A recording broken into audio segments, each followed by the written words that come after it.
वबरकातुह। जी हजरत, तो क्या हाल चाल? ठीक ठाक आप लोग?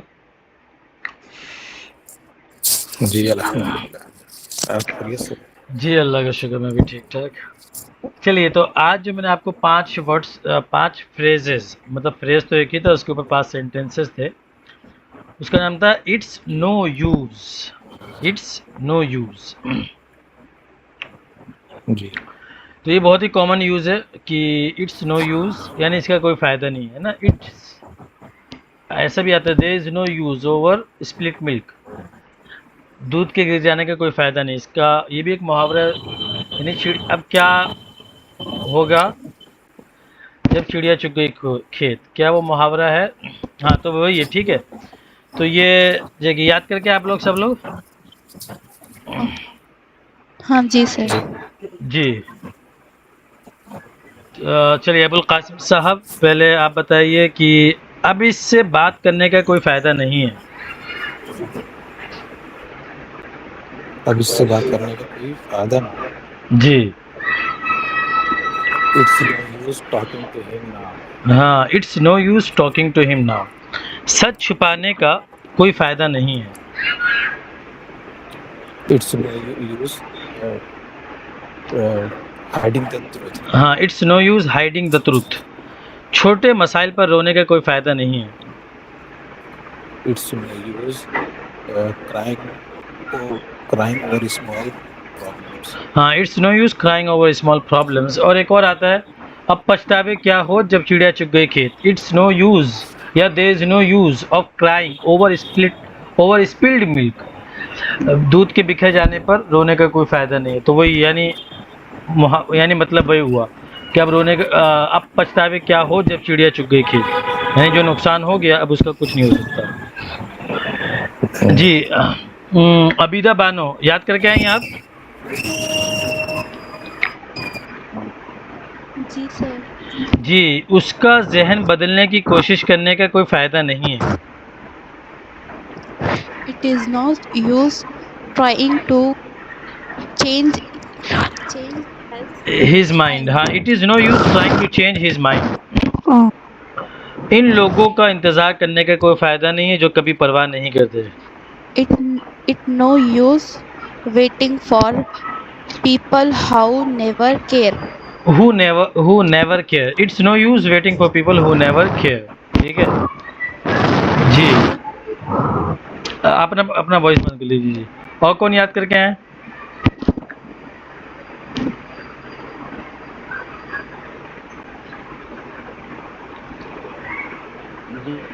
जी मैं भी करके आया। जी बताइए, अब उससे बात करने का कोई फायदा नहीं है। बस मैंने जब रही है।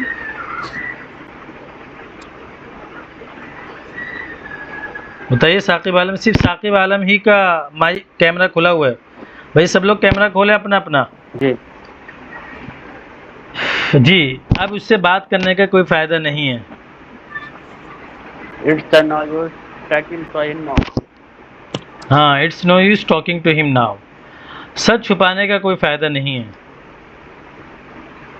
It's no use trying small. नहीं नहीं, it's no use hiding the truth.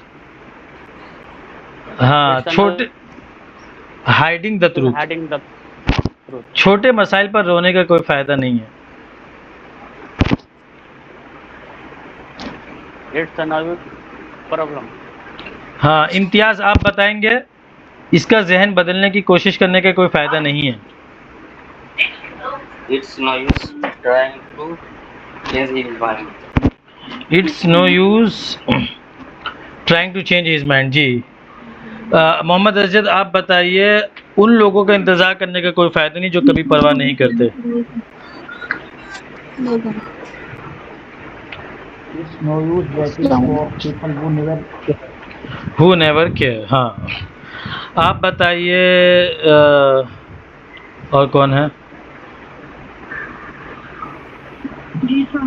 Mohammad Mohammad Hasan, हाँ, मोहम्मद हसन, आप बताइए, अब उससे बात करने का कोई फायदा नहीं है। It no use talking to him now.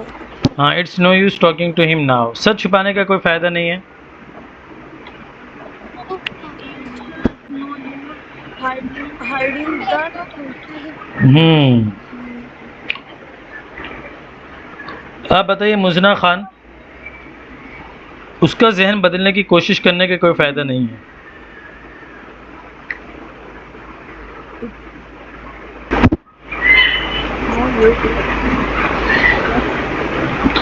It's no use trying to change his mind. आपकी आवाज बहुत, हाँ, it's no use trying to change his mind. उन लोगों का इंतजार करने का कोई फायदा नहीं जो कभी परवाह नहीं करते।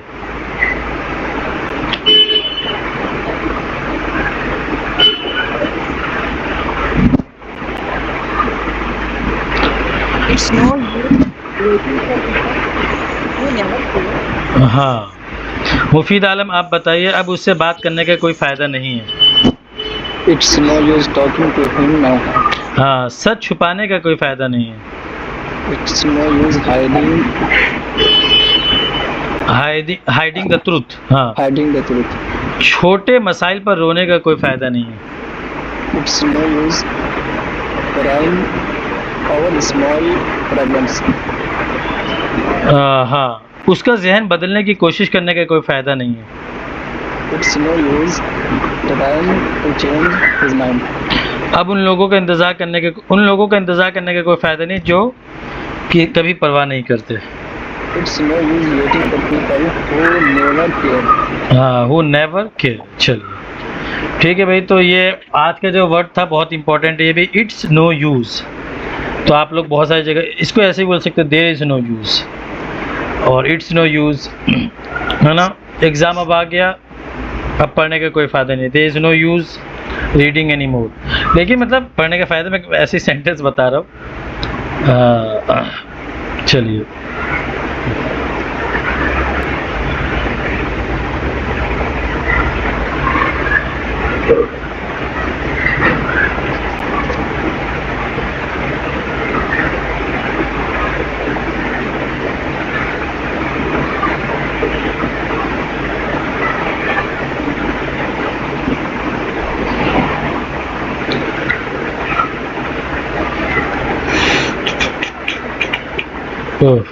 ये क्या है?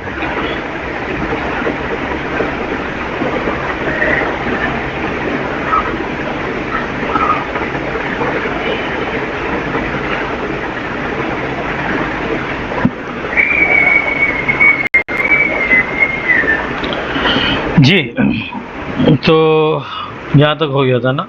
चलिए कौन सा आप चलेंगे? जी क्या नाम है? मुफीद आलम जी, पढ़िए। Bismillahirrahmanirrahim. The Prophet Muhammad sallallahu alaihi wasallam. The Prophet Muhammad sallallahu alaihi wasallam was born in Mecca early on Monday morning on the 12th Rabiul Awwal. More than 1400 years ago. Muhammad sallallahu alaihi wasallam 12 Rabiul Awwal पीर की सुबह 1400 साल पहले पैदा हुए।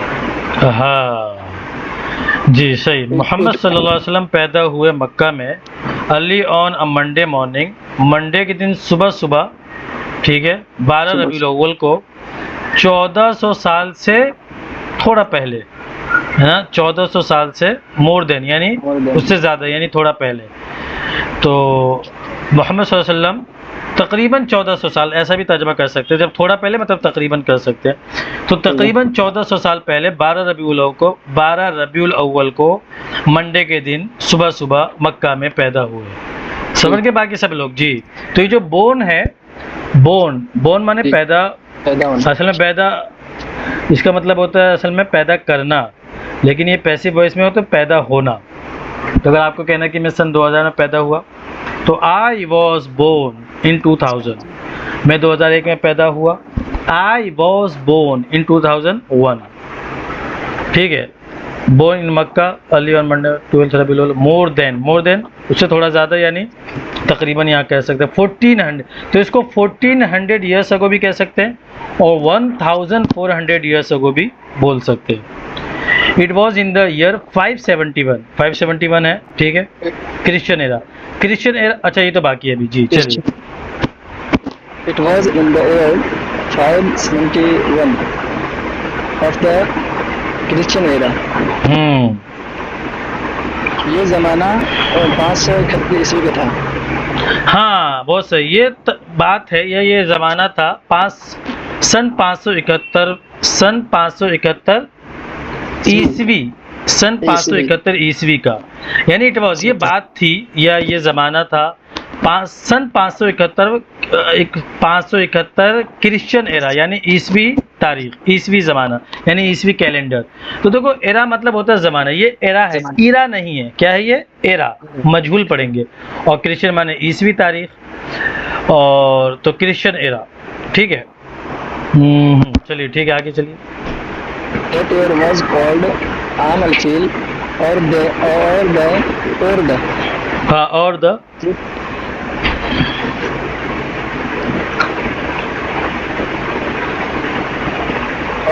Year of the elephant. हाँ,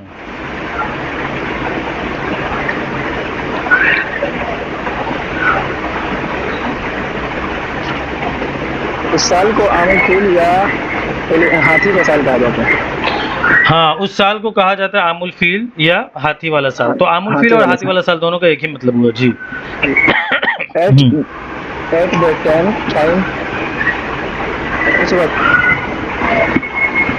हाँ उस वक्त, पूरा पढ़िए। At that time Abraha the governor of Yemen had come to Mecca to pull down the Kaaba. Yemen had come to Mecca to pull down the Kaaba। उस वक्त Yemen का बादशाह अब्राहा मक्का आया काबा को गिराने के लिए जी। तो देखो एट दैट टाइम, ये बहुत ही कॉमन फ्रेज है, आप याद रखिए। एट दैट टाइम, जैसे आपको कहना है कि उस वक्त, तो उस वक्त के लिए क्या आएगा, एट दैट टाइम। जिस वक्त आपने फ़ोन किया तो उस वक्त मैं सो रहा था, नहीं यहाँ पे नहीं। जैसे eight that time I was in the bathroom, the time that you are knocking on the door, at that time I was in the bathroom, at that time I was sleeping, at that time I was doing this, at that time I was doing that। तो at that time, उस वक्त, तो उस वक्त के लिए normally लोग that time बोलते हैं, जो कि बहुत ही गलत इंग्लिश है। ये पूरा प्रॉपर क्या है, at that time में पूरा फ्रेज है, तो ये याद रखिए। at that time मैं भी जब बोलता हूँ तो ये बहुत ही, सब जो भी बोलते हैं इंग्लिश में बहुत यूज़ करते हैं। at that time अब्राहा, ये उसका नाम है, उसका गवर्नर का, बादशाह का गवर्नर, यानी वही गवर्नर जो आज के ज़माने में, मतलब गवर्नर एक बहुत ही कॉमन है, किसी को भी बोल सकते हैं जो हुकूमती सतह पर काम करता हो, है ना।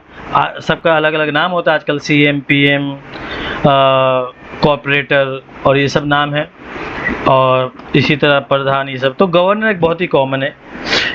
गवर्नर ऑफ द यमन का गवर्नर था। हैड कम टू मक्का, मक्का आया था। अब हैड का तर्जुमा क्या है ये आपको समझ में आ गया, जब पास्ट टेंस से शुरू होंगे हमारे, उसमें पता चलेगा ये हैड क्या है।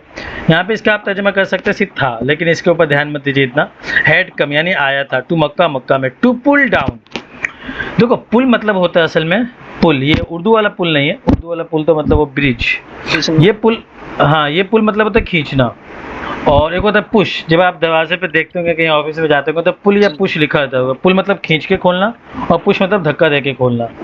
तो पुल मतलब खींचना, लेकिन ये जो पुल है ये तो वर्ब हुआ, लेकिन पुल के आगे जो डाउन लग गया इसको प्रीपोजिशन कहते हैं, और ये दोनों मिलके फ्रेजल वर्ब होता है, और इस तरह बहुत यूज़ होता है। इसमें भी अभी तक इस बुक में बहुत सारे आ गए होंगे और आगे आते रहेंगे, जहाँ जाएंगे मैं बताऊँगा आपको, और जहाँ जहाँ आएगा ना, जैसे और भी आएगा तो बताऊँगा। तो इसको फ्रेजल वर्ब कहते हैं।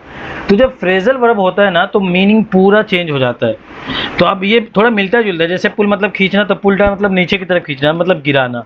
नीचे की तरफ कोई चीज़ खींचेंगे तो मतलब गिरेगी, लेकिन ज़रूरी नहीं कि गिरेगी, लेकिन आमतौर पर थोड़ा सा उससे मिलता जुलता लग रहा है। जैसे मैंने एक मिसाल दी थी, गिव माने देना, लेकिन गिव के आगे अप लग जाए तो क्या हो जाएगा, उसका मतलब हार मानना। इसी तरह टेक माने लेना, टेक के आगे ऑफ लग जाएगा, OFF ऑफ, टेक के आगे OFF ऑफ लग जाएगा तो उतारना। अब आपको इंग्लिश ढूंढनी कपड़ा उतारने की, कपड़ा मैं उतारता हूँ, I take off my clothes, तो आप ढूंढते रहेंगे उतारने की क्या, तो टेक ऑफ आता है। टेक ऑफ के और भी माने होते हैं, जैसे प्लेन टेक ऑफ होता है तो उसके लिए भी यूज होता है, प्लेन टेक ऑफ हो रहा है तो टेक ऑफ, और लैंड जब उतरता है उसके लिए लैंड, और चढ़ता है उसके लिए टेक ऑफ। तो टेक माने लेना, लेकिन उसके साथ ऑफ लग गया तो क्या से क्या मीनिंग हो गया। और इस तरह हज़ारों वर्ड्स है इंग्लिश में, है ना, हज़ारों वर्ड है इस तरह। ब्रिंग, ब्रिंग माने लाना, और bring up, UP up, you और पी अप, अगर ब्रिंग अप आ जाएगा तो उसका मतलब तरबियत करना, परवरिश करना, है ना। तो एक दो मिसाल और दे दी, जैसे लुक माने दिखना, और लुक एट माने देखना, और लुक आफ्टर, लुक आफ्टर अगर आ जाता है तो पालना पोसना, वही ब्रिंग अप से मिलता जुलता, ध्यान देना, है ना, लुक आफ्टर। और इसी तरह लुक फॉरवर्ड, और ऐसा आता है लुक फॉरवर्ड। लुक फॉरवर्ड का मतलब क्या होता है, ढूंढना, और लुक फॉर का मतलब भी ढूंढना। What are you looking for, आप क्या ढूंढ रहे हो, I am looking for my keys, I have lost somewhere, मैं अपनी चाबी ढूंढ रहा हूँ, मैं कहीं खो दिया। तो लुक फॉर मतलब ढूंढना, और लुक देखो, लुक माने देखना, लेकिन लुक फॉर आ गया तो ढूंढना। तो ये फॉर, अब ये सब बहुत इंपॉर्टेंट है। तो आप ये लोग यहाँ पे याद रखिए, ये फ्रेजल वर्ब है, और ये पुल डाउन मतलब गिराना, पुल डाउन द काबा। जी आगे चलिए। He had come together with his troops on elephants. Troops Troops on elephants. वो आया था अपने हाथियों पर, अपने soldier के हाथियों साथ। पर अपने लश्कर के साथ, अपने किसके साथ, हाँ लश्कर Soldier के के साथ, सोल्जर के साथ। हाँ चलिए, कोई और पढ़ना चाहेंगे?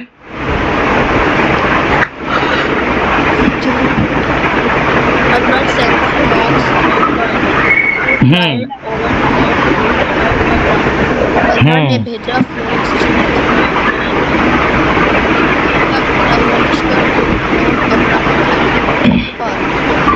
देखिए ऐसा है, अल्लाह सेंट, ठीक है, आपका तर्जुमा भी थोड़ा सा इसमें करेक्शन की जरूरत है। अल्लाह सेंट, अल्लाह ने भेजा। देखिए ये जो होते हैं ना फ्लॉक्स ऑफ बर्ड्स, तो इसको ऐसे भी लिख सकते थे, मैनी बर्ड्स, है ना, बहुत सारे परिंदे, मैनी बर्ड्स, लेकिन ये पूरा प्रॉपर इंग्लिश में ऐसा था फ्लॉक्स। फ्लॉक्स माने परिंदों का झुंड, और ऐसा बहुत सारा आता है। जैसे आप हर जगह, जैसे मैंने इंस्टाग्राम पे एक वीडियो बनाई थी कि स्टॉप यूजिंग मैनी, कि मैनी यूज़ करना बंद कर दो, यानी हर जगह लोग मैनी लगाते हैं, जो कि ठीक है नॉर्मल इंग्लिश में, लेकिन ये सब एडवांस इंग्लिश में होता है। जैसे अगर आपको कहना है बहुत सारे लोग, तो मैनी पीपल लोग कहेंगे, लेकिन उसका आएगा अ क्राउड ऑफ पीपल। आपको कहना है बहुत सारी मछलियाँ, तो आप कहेंगे मैनी फिश, लेकिन उसका आएगा अ स्कूल ऑफ फिश। आपको कहना है बहुत सारे शेर, तो आप कहेंगे मैनी लायन, लेकिन उसकी प्रॉपर इंग्लिश हो गया प्राइड ऑफ लायन। इसी तरह आपको कहना है, इसी तरह यानी हर चीज़ का झुंड अलग अलग होता है। तो ये हाँ आज ही की किताब में आया। अच्छा जैसे चूंटी है, मूंगी, चींटी, एंट्स, तो बहुत सारी चूंटियाँ, तो मैनी एंट्स, है ना। लेकिन आप उसको क्या कह सकते हैं, एन आर्मी ऑफ एंट्स। देखा आपने, तो ये हर चीज़ के लिए अलग अलग आता है। तो यहाँ पे चिड़ियों के झुंड के लिए क्या है, फ्लॉक्स ऑफ बर्ड्स। तो अल्लाह ने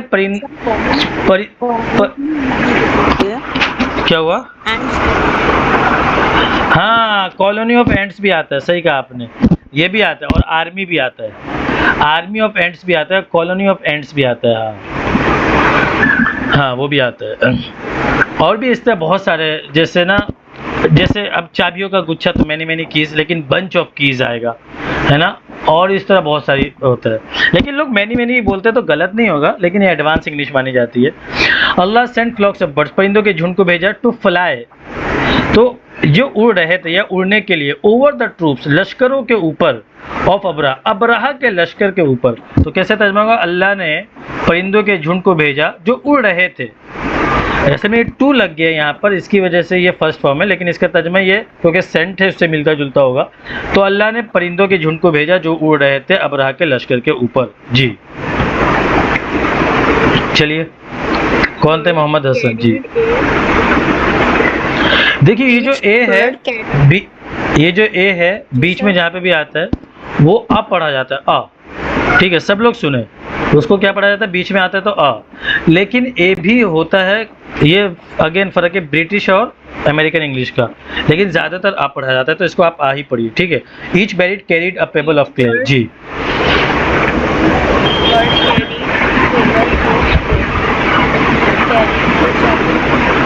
हर एक चिड़िया,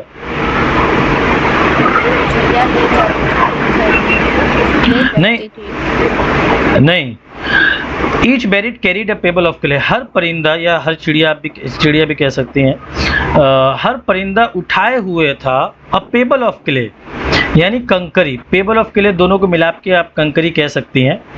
और असल में क्ले किसको बोलते हैं? CLAY, clay. क्ले मतलब होता है, देखो 3-4 तरह की मिट्टी होती है, एक होती है, हैं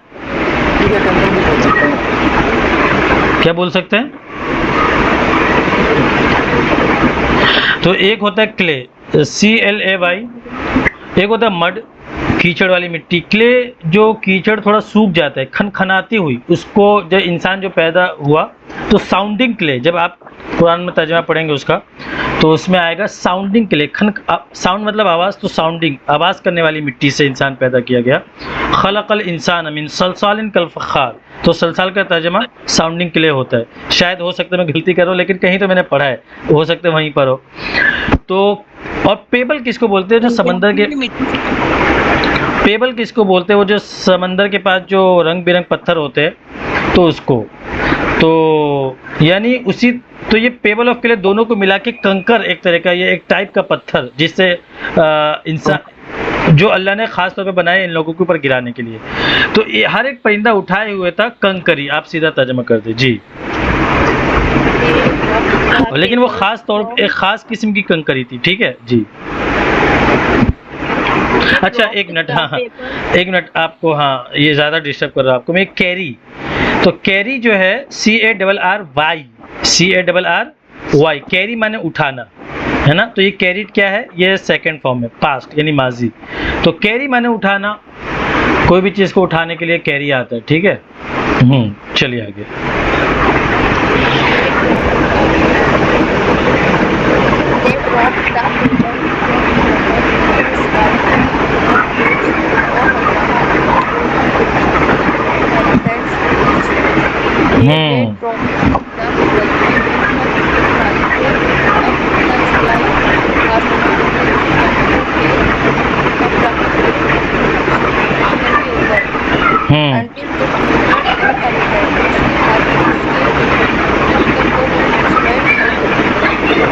हाँ, तो आपने जो तर्जुमा किया वो 100% सही है, यानी आप मतलब पूरा समझ गई हैं।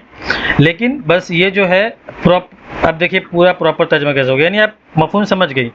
लेकिन इसका देखिए, दे ड्रॉप, अब ड्रॉप माने क्या होता है? DROP, ये सिंगल P के साथ आता है, कहाँ पर? फर्स्ट फॉर्म में, सेकंड फॉर्म में डबल P हो जाता है। ड्रॉप माने गिराना, और ड्रॉप माने एक होता है पिकअप एंड ड्रॉप सर्विस, पता है? जैसे आप कंपनी में काम करते हो, बोलते हैं क्या पिकअप एंड ड्रॉप सर्विस भी है क्या? पिकअप माने उठाना और ड्रॉप माने गिराना।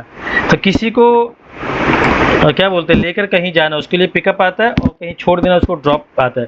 जैसे लोग ऐसा ही बोलते हैं, क्या नहीं ड्रॉप यू देयर, क्या मैं आपको वहाँ छोड़ सकता हूँ, है ना। तो ड्रॉप, वो माने ड्रॉप माने गिराना। ड्रॉप माने पानी का कतरा भी होता है, दवाई का कतरा, उसको भी ड्रॉप बोलते हैं, लेकिन वो नाउन होगा उस वक्त। तो दे ड्रॉप, वो गिरा रहे थे, पेबल्स, वही कंकरी को, from high up in the sky, आसमान में बहुत ऊपर से, on to the troops of Abraha के लश्कर के ऊपर, अंटिल, देखो अंटिल का मतलब क्या होता है? जब तक के ना, यानी इसमें ना का तर्जुमा ऑलरेडी है, यहाँ तक के भी कर सकते हैं। हाँ, यहाँ तक के, जब तक के, यहाँ तक के, एक ही बात हुई। Until all the soldiers and elephants were destroyed, जब तक के तमाम के तमाम लश्कर और हाथी बर्बाद न हो गए, ठीक है जी। चलिए आगे।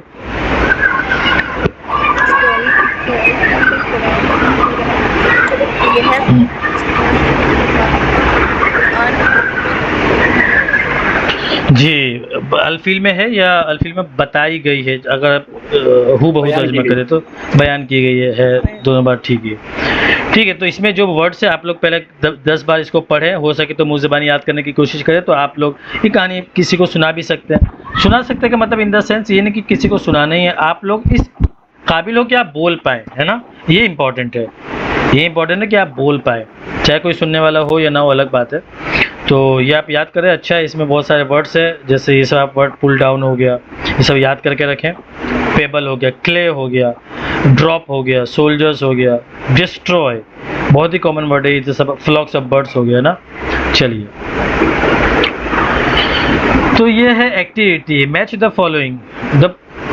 द प्रॉफिट मोहम्मद सल्लल्लाहु अलैहि वसल्लम वॉज बोर्न। जी क्या आएगा?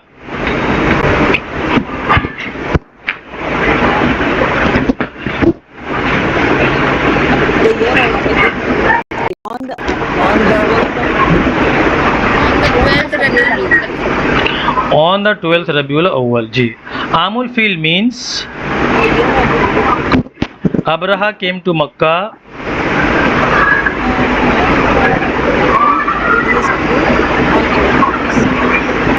Each bird carried.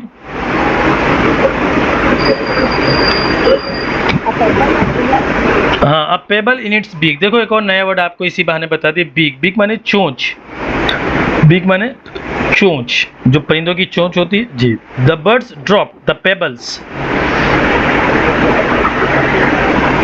कौन सा आएगा? एक लास्ट ही तो बचा है। जी जी जी जी। चलिए, choose the right word to complete the following sentence. Army है ना, तो आर्मी, अल्लाह, पेबल, सूर्य, अल-फील, मक्का। चलिए, ये सब बहुत आसान है आप लोग के लिए। प्रॉफिट मोहम्मद इन मक्का है ना, लिखा भी हुआ है। चलिए, तो चलिए अब जो है ना आप लोग थोड़ा क्या करें, अभी क्या है, बुध है आज, अब डायरेक्ट शनिचर को पढ़ेंगे, तो थोड़ा ज़्यादा उस दिन पढ़ने की कोशिश कीजिए। कितना पेज हुआ है ये? 24 हुआ है। 56 पेज है टोटल, 56। तो ये वाला पढ़ के आइए, प्रॉफिट मोहम्मद सेकंड वाला, और ये थर्ड वाला भी पढ़ के आइए, ठीक है। सेकंड वाला और थर्ड वाला दोनों उस दिन हम कंप्लीट करेंगे, ठीक है जी। फिर उसके बाद मंगल के दिन यहाँ, क्योंकि आप लोग के पास बहुत टाइम, इसलिए मैंने डबल दे दिया, यानी शनिचर इतवार 2 दिन रहेगा ना आप लोग के पास। चलिए,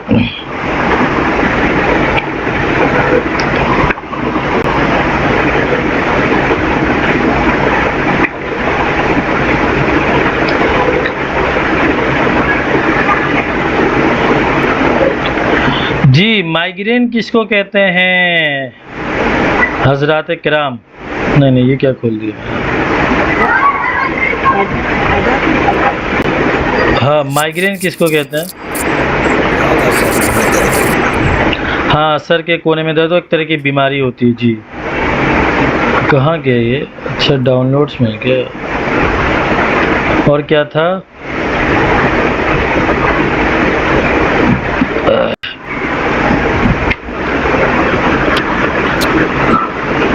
जी। कॉन्स्टिपेशन किसको कहते हैं?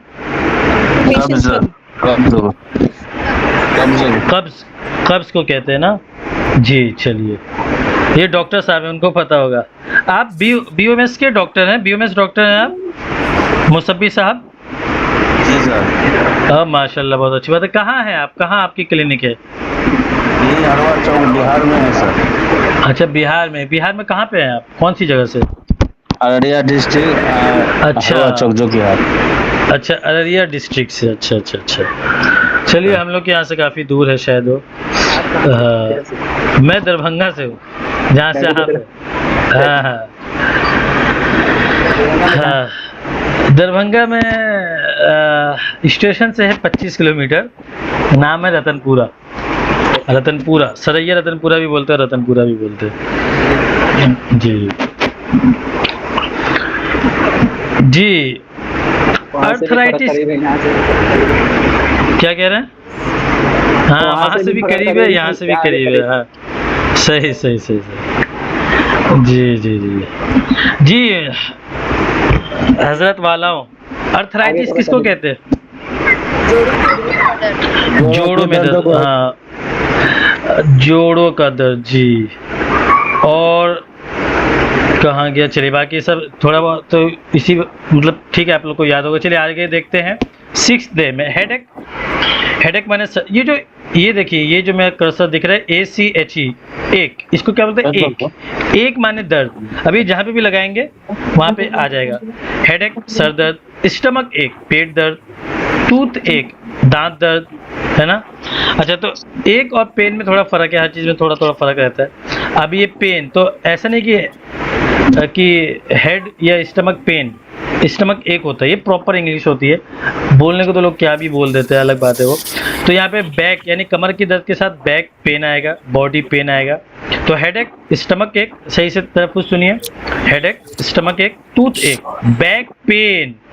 पेन की मैंने मिसाल दी थी, कुछ लोग नए हैं तो दोबारा दे देता हूँ, है ना, ये कई बार मैं मिसाल दे चुका हूँ कि इंग्लिश में तलफ्फुज़ का सही होना बहुत ज़रूरी है। मैं 2-3 मिसाल दे देता हूँ क्योंकि 4-5 लोग नए आए ना, इससे पहले दिया था। जैसे पेन की ही मिसाल ले ले, ये जो PAIN पेन है, इसको हम क्या बोलते हैं, पेन। पेन माने दर्द। और अगर इसको हम खींचेंगे नहीं, पेन, तो पेन मतलब कलम। तो अब कुछ लोग जैसे नहीं पता हो तो पेन को पेन और पेन को पेन बोल देंगे, और इसको मुंह को थोड़ा ऐसा गोल करके बोलेंगे पेन। मुसब्बिर साहब अपना वॉइस बंद कर दीजिए तो। और इसको कहेंगे, उसको थोड़ा मुंह को गोल करके पैन। तो पैन का मतलब होता है फ्राइंग पैन जिसमें तलते हैं कोई चीज़, और एक पैन कार्ड होता है उसको भी पैन बोलते हैं। तो आपने देखा पेन, पेन और पैन, कितना फ़र्क हुआ। जब मैं वहाँ था कॉल सेंटर में काम कर रहा था मैं, तो वहाँ 1 हफ्ते की ट्रेनिंग हुई थी मेरी भी, अमेरिकन एक्सेंट की ट्रेनिंग। तो जो ट्रेनर था वो हम लोग को बता रहा था कि लोग इतनी बड़ी बड़ी गलती करते हैं, और इसी वजह से अमेरिकन लोग जब बात करते तो हंसते। क्योंकि हम लोग जो बात कर रहे थे, जब पहले काम कर रहे थे, तो वहाँ ऐसा था कि ये मतलब बताना नहीं था कि हम लोग इंडियन लोग हैं, ठीक है। मतलब वो पूछे तो हम बता सकते हैं, लेकिन खुद से चल के नहीं बताते ना कि आप लोग इंडियन हो। लेकिन जाहिर सी बात है, एक्सेंट में तो फ़र्क रहता ही है। तो वो कहते थे कि इतना न्यूट्रल बोलो आप लोग कि इतना कोई पूछे नहीं। तो हम लोग को सिखाते थे, लेकिन 1 हफ्ते में कोई सीखता नहीं था, उन लोग को पता रहता था सबको। और जो बहुत 10 साल से काम करे, 8 साल से, वो उस लेवल पे पहुंचते थे कि फिर कोई पता नहीं लगा सकता था कि ये कहाँ का बंदा है। लेकिन जो शुरू में फ्रेशर्स होते, जैसे मैं भी फ्रेशर्स ही था, 5 साल पुरानी बात है, तो हम लोग को 2 वर्ड उसे बताया। जैसे एक होता है शिट और एक होता है शीट। अब जिसको नहीं पता वो क्या करता है, शिट को शीट और शीट को शिट बोलता है। जैसे शिट माने क्या होता है, SHIT। शिट माने होता है गूं और गोबर। क्या होता है, जैसे गूं, जैसे बोलते हैं ओ शिट, तो ये वाला गूं यानी गंदा, खराब, शिट। और एक होता है शीट, थोड़ा सा खींचता है वो, SHEET। शीट माने होता है पेपर, और बेड के ऊपर जो चादर बिछाते हैं उसको भी शीट बोलते हैं। तो शीट और पेपर, है ना। तो अगर कोई बोले, जैसे वो मजाक उड़ा रहा था कि कोई अगर बोले ऐसा गिव मी शिट, तो उसको ऐसा बोलना चाहिए give me sheet, not shit. तो इसी तरह ये हो गया, पेन हो गया। और इसी तरह जैसे एक वर्ड है, याद आया तो आज ही बता देते हो सारे एग्जाम्पल। एक होता है जेल, एक होता है जेल। तो जैसे जिन लोगों को नहीं पता होता है तो वो क्या करते हैं, एक होता है जेल, जेल माने कैद खाना, JAIL, कैद खाना। और एक होता है जेल, जो बालों में लगाते हैं स्पाइक खड़े करने के लिए, स्टाइलिश बनने के लिए, या जो भी वजह से, तो उसको GEL होता है वो जेल, और वो होता है जेल। तो कभी कभी लोग उसको बोलते हैं जेल लाओ, तो जेल। तो जिनको पता होता है उनको बड़ी हंसी आती है। और तो ये सब पता होना चाहिए आप लोग को, ठीक है। तो इसलिए तलफ़ुज़ बहुत सही होना बहुत सही है और बहुत ज़रूरी है, ठीक है। चलिए, back pain, body pain, nausea, मतली। मतली पता ना, जो उल्टी होने से पहले की जो सिचुएशन होती है, वो पता चल जाता है कि उल्टी होने वाली है, उसको नोज़िया बोलते हैं, मतली उर्दू में बोलते हैं। वॉमिटिंग, उल्टी, तो उससे पहले था इसलिए ये वर्ड भी उससे पहले आया है। गैस, गैस माने गैस जो पेट में होता है ना। ब्लोटिंग, थोड़ा सा पेट फूलता है ना, बोलते हैं ब्लोटिंग की, जो पेट फूलता है उसको ब्लोट बोलते हैं। एसिडिटी, थोड़ा तेजाबियत, पेट जलता वलता है, उसको बोलते हैं। हार्ट बर्न, सीने की जलन। वीकनेस, कमजोरी। फैटिग, फैटिग मतलब थकन, कमजोरी, ये सब आता है उसमें, फैटिग बोलते हैं। और वीकनेस बहुत ही कॉमन वर्ड है ये। डिजीनेस, डिजीनेस माने चक्कर, जो चकराता है सर, आई एम फीलिंग डिजी। तो डिजीनेस नॉर्मल चक्कर, और आई एम फीलिंग डिजी, मेरे को चक्कर आ रहा है, तो आई एम फीलिंग डिजी। तो डिजीनेस क्या है, ये डिजीनेस, चक्कर। डिहाइड्रेशन, पानी की कमी, तो ये बहुत ही कॉमन वर्ड है, ये याद, जैसा बोलते लोग है ना कि हाइड्रेट योरसेल्फ। क्या बोलते हैं, hydrate yourself, keep hydrating yourself, अपने आप को यानी पानी पीते रहो, ऐसा नहीं कि पानी ना पियो और फिर पानी की कमी हो जाए, तो उसको क्या बोलते हैं, हाइड्रेशन। और ये डिहाइड्रेशन यानी पानी की कमी, तो हाइड्रेशन यानी पानी की कमी ना होना, बोलते हैं keep hydrating yourself. Be hydrated, ये सब बोलते हैं लोग, एक दूसरे की केयर करते हैं, जैसे बोलते हैं टेक केयर, तो जैसे कंपनी में बोलते हैं या डॉक्टर बोलता है ना, गर्मी के टाइम पे लोग मशवरा देते हैं कीप हाइड्रेटिंग योरसेल्फ, पानी पीते रहो मतलब। शॉर्टनेस ऑफ ब्रेथ, ये देखो एक बहुत ही अजीब वर्ड है ये ब्रेथ। ये जो है ना ब्रेथ जो है ये, अगर ये नाउन होगा, ध्यान से सुन लें आप लोग, अगर ये नाउन होगा, जैसे यहाँ पे नाउन है तो मैंने क्या बोला, ब्रेथ, और अगर ये वर्ब होगा तो होगा ब्रीथ। तो क्या होगा, एक ही वर्ड है, कोई स्पेलिंग में फर्क नहीं है, लेकिन सिर्फ ये अगर नाउन हो तो ये होगा ब्रेथ, और अगर वर्ब होगा तो होगा ब्रीथ। और ये भी बड़े बड़े लोग को गलती करते मैंने देखा, अच्छे खासे लोग को, तो आप लोग याद रखें तो अच्छा रहेगा आप लोग के लिए। तो यहाँ पे होगा शॉर्टनेस ऑफ ब्रेथ, यानी ब्रेथ माने सांस, और ब्रीथ माने सांस लेना। ठीक है जी। तो शॉर्टनेस ऑफ ब्रेथ, सांस फूलना, यानी शॉर्टनेस यानी कमी, तो वही शॉर्टनेस ऑफ ब्रेथ, सांस की कमी यानी सांस फूलना। स्वेलिंग, सूजन, क्या स्वेलिंग, सूजन। इचिंग, इचिंग माने खारिश, खुजलाहट। रैश, रैश माने दाना, और फिर दाने के बाद जो खुजलाहट होती है, पूरा दाना वाना, उसको रैश बोलते हैं। पेन, अलग से एक वर्ड दे दिए, दर्द। हिकअप, हिकअप माने क्या है, ये हिकूप नहीं, क्या है हिकअप, हिकअप माने क्या है, हिचकी। बर्प, BURP, बर्प, बर्प माने डकार। स्नीजिंग, स्नीजिंग माने छींकना, स्नीजिंग माने छींक या छींकना। अच्छा, इसमें एक और वर्ड, जमाई लेना भी एक वर्ड आता है, यॉनिंग बोलते हैं उसको, क्या बोलते हैं, देखो इस अब दोबारा कहीं आया ना, कहीं आया कि ना आया तो मैं आपको ग्रुप में लिख के भेज देता हूँ। उसको क्या बोलते हैं, यॉनिंग, जमाई लेना, मुंह फाड़ के जमाई लेना जो होता है, देखो आपके ग्रुप में भेज दिया, यॉनिंग, यॉन, यॉन किसको बोलते हैं, जमाई लेना। रनी नोज, नाक बहना।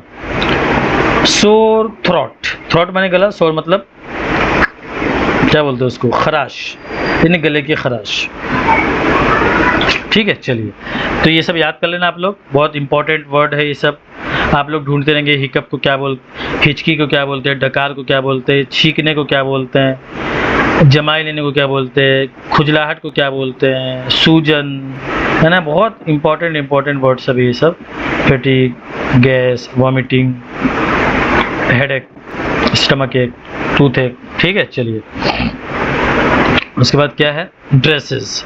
अभी हाँ चलिए, तो कल वैसे होगा सोमवार के दिन, लेकिन ये वाला नहीं पढ़ाऊंगा, इसमें कुछ है नहीं, आप लोग खुद देख सकते हैं, बहुत ही कुर्ता पजामा, शर्ट, जैकेट, स्वेटर, हुडी, यही सब है।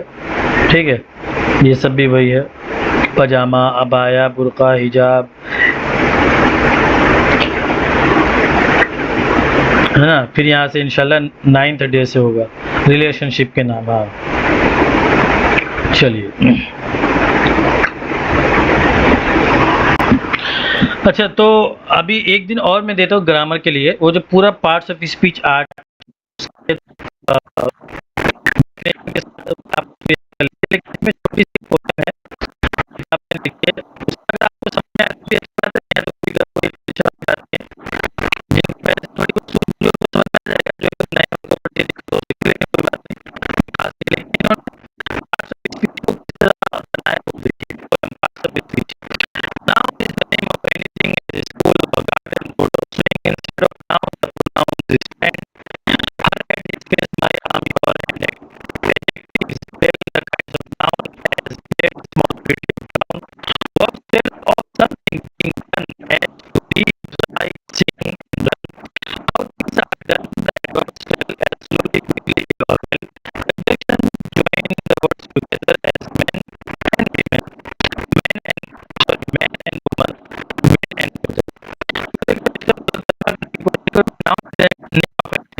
इंटरजेक्शन नहीं आया सर इसमें।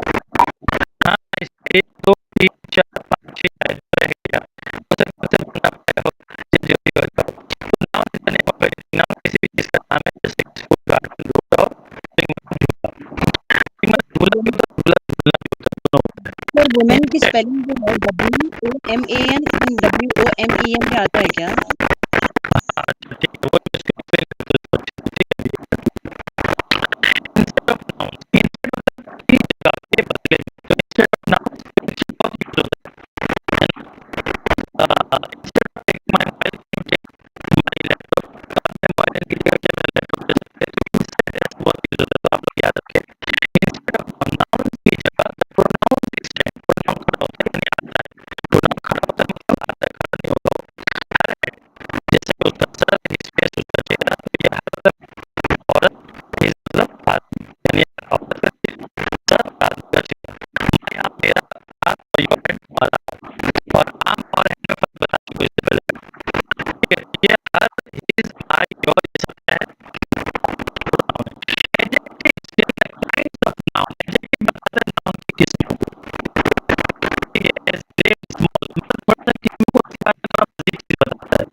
जी जी सर, मुझे वुमेन्स अगर पी रहा तो वो भी लिख सकते हैं कि शूज लिखना जरूरी है। वुमेन्स शू, वुमेन्स शूज, वुमेन्स सही होगा।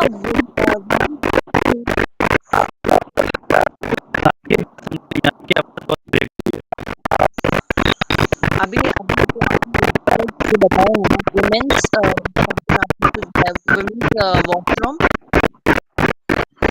इससे रिलेटेड ही वुमेन शूज बताना है या वुमेन्स शू?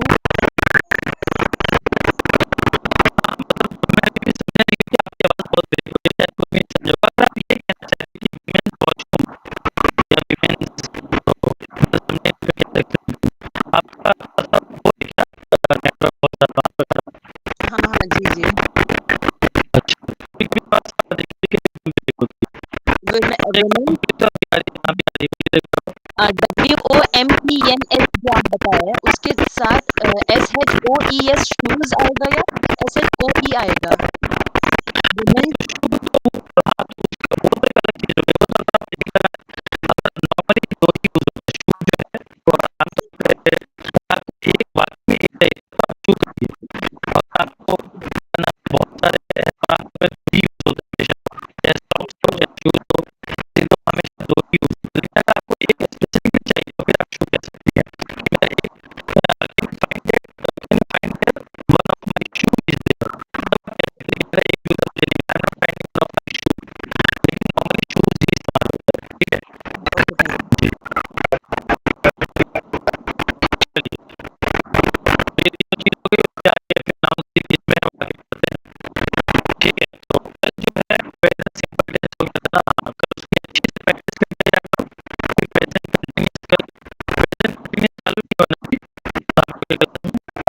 नहीं चलो नहीं। नहीं नहीं अभी नहीं। तो मेरी आवाज नहीं जा रही है सही क्या इसको कौन सी? आ रही है मेरी आवाज आ रही है? बहुत तेज। वो अभी जो वीडियो अपलोड किए हैं तो उसमें आवाज अजीब तरह आ रही है उसमें, मेरी आवाज। मैं पूरी वीडियो दोबारा देखता हूँ वहाँ जाके समझने के लिए। जी जी, ये रिकॉर्डिंग हो रहा था ना, तो मैंने जो सुनाया आपको सबक वगैरह, तो उसमें आवाज मुझे अजीब लग रही है।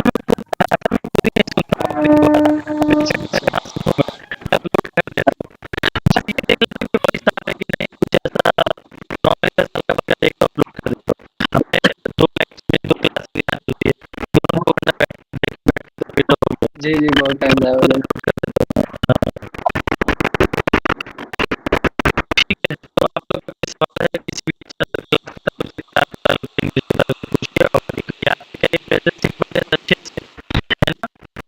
सर आपने जो स्ट्रक्चर 4 का जो बताया है इट्स नो यूज, उसके बदल अगर हम लोग no need to take that pencil, it's no